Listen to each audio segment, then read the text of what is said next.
안녕하세요, 천지사입니다. 전원생활에서 직과 정원의 브릿지 역할을 해주는 데크는 다용도로 활용이 가능해서 전원생활을 좀 더 풍요롭게 만들어줍니다. 이런 데크는 목재, 석재, 타일 등 다양한 재료로 만들 수가 있는데요. 그래서 지난번 영상에서 목재 데크재의 종류와 각각의 장단점에서 말씀을 드렸는데요. 오늘은 목재 데크와 석재 데크를 한번 비교해 보도록 하겠습니다. 저는 이 두 종류의 데크 중에서 어떤 데크를 더 선호하고 추천을 드릴까요? 바로 아시죠? 저희 집은 1층은 석재 데크, 2층은 목재 데크를 사용하고 있습니다. 이전 집에서는 목재 데크만 사용했었고요. 이렇게 두 가지 데크를 다 사용해 보니까요, 각각의 장단점이 더 명확하게 보이더라고요. 먼저 목재 데크의 장점입니다. 목재 데크는 자연적인 미학과 따뜻한 느낌이 있습니다. 목재 데크는 특유의 따뜻한 색감과 질감으로 자연과 어우러지는 느낌을 제공을 해주고요. 그래서 휴양지에 특히 많이 사용이 됩니다.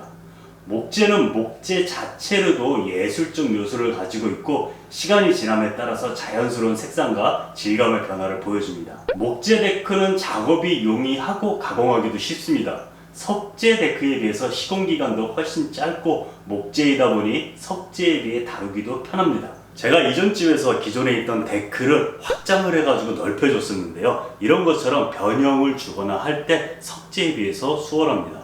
또 중요한 가격이 있죠. 가격이 석재 데크에 비해서 상대적으로 저렴합니다. 이전 집에서 방부목으로 데크를 만들 때 평당 80만원 정도 했었는데요. 그 당시 석재는 평당 120만원 정도, 약 1.5배 정도가 더 비쌌습니다. 물론 지금은 목재나 석재 둘 다 평당 시공 비용이 예전보다는 많이 올라갔을 거예요. 또 아까 말한 거는 방부목 기준이고요. 방켈라이나 이페 등 천연 목재를 사용하면 또 가격 변동이 있다는 점도 참고해 주시면 좋겠습니다. 이런 목재 데크의 단점은 상대적으로 내구성이 약하고요. 유지 보수에 어려움이 있습니다. 목재 데크는 오랜 기간 햇빛에 노출되면 변색이나 부식이 될 수 있고요. 깨지거나 뒤틀리는 현상도 발생을 합니다. 그래서 영구적으로 사용할 수가 없죠. 습기와 해충에도 취약하기 때문에 1년에 한두 번은 오일 스테이를 반드시 발라줘야 됩니다. 즉 저렴하고 시공은 쉽지만 관리가 필요하다는 것이 단점입니다. 매년 오일 스테인을 구입하는 비용도 들어갈 거고요. 그거를 칠하는 노동력도 필요하겠죠. 목재 데크의 장단점에 대해서 알아봤고요. 이제 석재 데크의 장단점에 대해서 알아보겠습니다. 석재 데크의 장점은 고급스럽고 심미적입니다. 목재 데크가 자연 친화적인 느낌이라면 석재 데크는 모던한 느낌을 줍니다. 예전에는 공공기관이나 고급 주택에서만 볼 수 있었는데 요즘은 일반 가정에서도 많이 사용을 하고 있는 추세고요.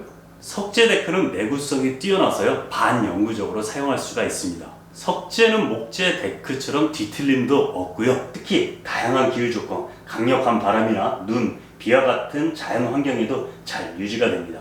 또 석재 데크는 관리가 용이합니다. 더러워지면 물 청소 정도만 해주면 되니까요. 목재 데크 같은 경우에는 물 청소를 해주고 다 건조시킨 다음에 오일 스테인을 발라줘야 되는데 그것도 매년이요. 그거에 비하면 석재 데크 관리는 세상 편하죠. 그럼 석재 데크의 단점은 뭐가 있을까요? 네, 높은 자재 가격과 시공 비용입니다. 목재 데크의 경우 목재나 아연곽관으로 프레임을 짜주고 그 위에다가 데크만 시공해주면 끝납니다. 그래서 프레임 사이에는 공간이 그냥 뻥 비어있는 상태죠. 그래서 일반 가정집 데크 사이즈 정도면은 2일에서 3일 정도면은 시공이 끝납니다. 반면 석재 데크는 거푸집을 만들어서 거기에 콘크리트 타설을 해주고 또 콘크리트를 양생을 시켜줘야 됩니다. 콘크리트 양생 시간은 7일 전후로 되겠고요. 그렇게 양생이 되면은 그 위에 석재 데크 작업을 해줘야 됩니다. 이런 작업 때문에 목재 데크에 비해서 시공 시간이 훨씬 길어지게 되는 거죠. 또 맨발로 다닐 경우에 표면이 딱딱해서 목재 데크보다 발에 피로감이 더 옵니다. 저도 예전에 간간히 목재 데크에서 맨발로 다녀본 적이 있었는데요. 석재 데크에서는 맨발로 잘 안 다니게 되더라고요. 꼭 발에 피로감 때문이라는 것보다는 왠지 석재 데크에서는 저는 신발을 좀 신어야 할 것 같더라고요. 아니면 석재 데크는 햇빛을 많이 받으면 목재 데크에 비해서 표면이 뜨거워지니까 무의식 중에 그런 것도 있는 것 같습니다. 여기서 석재 데크재의 종류에는 어떤 게 있는지 잠깐 알아볼게요. 석재 데크재에는 크게 대리석, 화강석, 현무암이 있습니다. 부의 상징으로 알려진 대리석은 고급스럽고 화려한 건물에 많이 사용하는 자재인데요. 보통 열과 산성이 약하기 때문에 실외보단 주로 실내 용도로 사용을 합니다. 화강석은 가격이 저렴하고 내구성이 좋아서요. 뛰어난 가성비로 인해 많이 쓰여지는 자재인데요. 옅은 회색 색상에 검은색과 회색 반점이 있는 것이 특징이고, 현무암을 많이들 아시죠? 주로 검은색을 띠면서 표면에 구멍이 많이 나 있는 것이 특징입니다. 화강석과 같이 석재 데크 시공 시 많이 사용하는 자재 중에 하나입니다. 석재 데크와 타일 데크를 분리해가지고 말하는 사람들도 있고요. 타일 데크를 석재 데크 안에 포함시켜서 말하는 사람들도 있더라고요. 저는 마당 쪽에는 현무암 판석을 사용했고요. 썬룸 쪽에는 타일을 이용해 데크를 만들었습니다. 타일의 종류에는 폴리싱 타일과 포세린 타일이 있는데, 실외에는 스크래치에 약하고 물이 묻었을 경우 미끄러운 폴리싱 타일보다 내구성이 강한 포세린 타일이 더 적합합니다.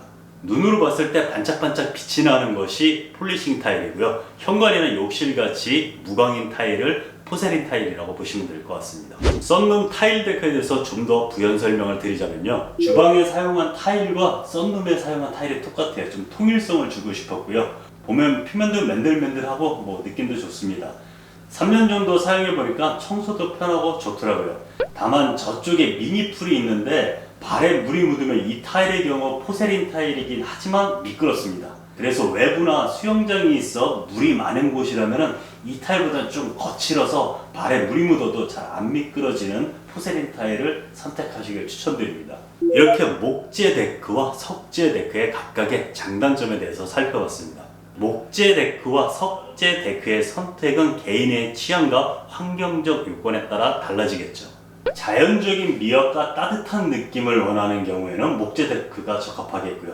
장기적인 내구성과 유지보수의 편의, 유지보수의 비용 절감을 원하는 경우에는 석재 데크가 좋습니다. 저는 둘 중에 하나를 선택하라고 하면 석재 데크를 선택할 겁니다. 전원주택은 데크뿐만 아니라 관리해야 될 요소들이 많이 있거든요. 관리 포인트 하나만이라도 줄이는 것이 좀 더 여유롭게 전원생활을 즐길 수가 있습니다. 그리고 목재 데크는 제가 한 10년 정도 사용을 해봤거든요. 그래서 석재 데크가 더 좋아진 점도 있고요. 여기서 하나 궁금한 점 없으세요? 제가 석재 데크를 더 선호한다고 했는데 2층 포치에는 왜 석재가 아닌 목재 데크를 했을까요? 처음에 2층 포치에도 석재 데크로 하려고 했었는데요. 시공사 소장님께서 그 포치 있는 부분이 하중을 잘 견딜 수 있는 구조가 아니라고 해서 아무래도 무거운 석재는 추천하지는 않더라고요. 또 현무암 판석 같은 경우에는 물을 흡수하는 성질이 있어서 비나 눈이 오게 되면 더 하중이 많이 나가게 되니까요. 안전상의 문제가 있을 것 같아서 최종 그 부분은 목재 데크를 선택했습니다. 오늘은 목재 데크와 석재 데크에 대해서 비교를 해봤습니다. 전원생활을 하시거나 계획하시는 분들한테 오늘 영상이 도움이 되었길 바라면서요. 저는 다음에 더 유용한 정보로 찾아뵙겠습니다. 이상 찬지수였습니다. 감사합니다.